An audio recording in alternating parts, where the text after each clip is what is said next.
రాష్ట్రాన్ని అన్ని రంగాల్లో అభివృద్ధి చేయడమే ముఖ్యమంత్రి చంద్రబాబు అజెండా అని జగ్గంపేట ఎమ్మెల్యే జ్యోతుల్ నెహ్రూ పేర్కొన్నారు. ముందుగా గ్రామస్తులందరూ సాంప్రదాయ వస్త్రధారణలో మంగళ వాయిద్యాలతో ఎమ్మెల్యే జ్యోతుల్ నెహ్రూకు ఘన స్వాగతం పలికారు. ఆదివారం సీతానగరం గ్రామంలో నిర్వహించిన పల్లె పండుగలో ఆయన మాట్లాడుతూ గ్రామంలో 60 లక్షల రూపాయలతో నిర్మించిన సిమెంట్ రోడ్లు ఎమ్మెల్యే ప్రారంభోత్సవం చేశారు. ఉగాది పండుగ పురస్కరించుకుని సుబ్రహ్మణ్య స్వామి గుడి వద్ద వేద పండితుల ఆధ్వర్యంలో పంచాంగ శ్రావణ నిర్వహించి 12 రాశుల వారి జాతక ఫలాలను వివరించారు.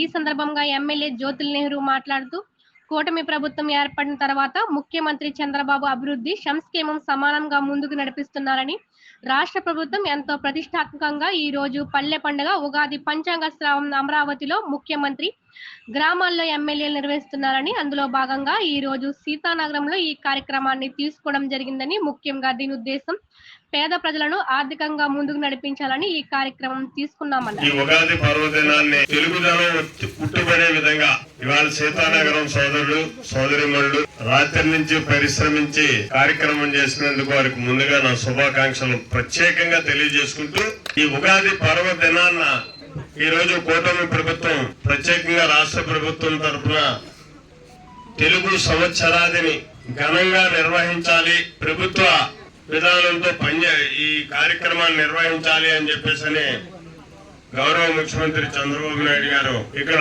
మనకు ఆదేశించడం, రాష్ట్ర వ్యాప్తంగా కూడా ఇది ప్రభుత్వ పరంగా ఉగాది పర్వదినం తెలుగు సంవత్సరాదిని నిర్వహించుకుంటున్నాం. ఆ సందర్భంగానే మన నగరం సీతానగరం గ్రామంలో ఇవాళ ఈ కార్యక్రమాన్ని నిర్వహించుకోవడం జరుగుతుంది. ఈ సందర్భంలో మరి ఈ గ్రామంలో 60 లక్షల రూపాయలతోటి సుమారు 1300 మీటర్లు సిమెంట్ రోడ్లు నిర్మాణం చేసుకోవడం జరిగింది. వాటిని ఇవాళ ప్రారంభోత్సవం కూడా చేసుకోవడం జరిగింది. తెలుగు సంవత్సరాది సందర్భంగా ప్రారంభోత్సవం చేసుకున్నాం. అలాగే సుబ్రహ్మణ్యేశ్వర స్వామిని సందర్శించుకోవడం, అక్కడ కూడా ఉగాది పూజా కార్యక్రమాలు నిర్వహించుకోవడం ఇవన్నీ జరిగాయి. ఇంతేకాకుండా ఇవాళ ఈ సమాజంలో అందరూ అన్ని అవసరాలు తీర్చుకుని సమాన స్థాయిలో ఉండాలి అంటే పెద్దోడు చొక్కబట్టు లాగేయడం కాదు, కింద అట్టడుగులు ఉన్నటువంటి పైకి తేవాలి అనేటటువంటి ఆలోచనతో P4 అని ఒక 4 సూత్రీకరణలతోటి ఈ ఉగాది సందర్భంగా ఇవాళ అమరావతిలో గౌరవ ముఖ్యమంత్రి గారు ప్రారంభోత్సవం చేయడం జరుగుతుంది.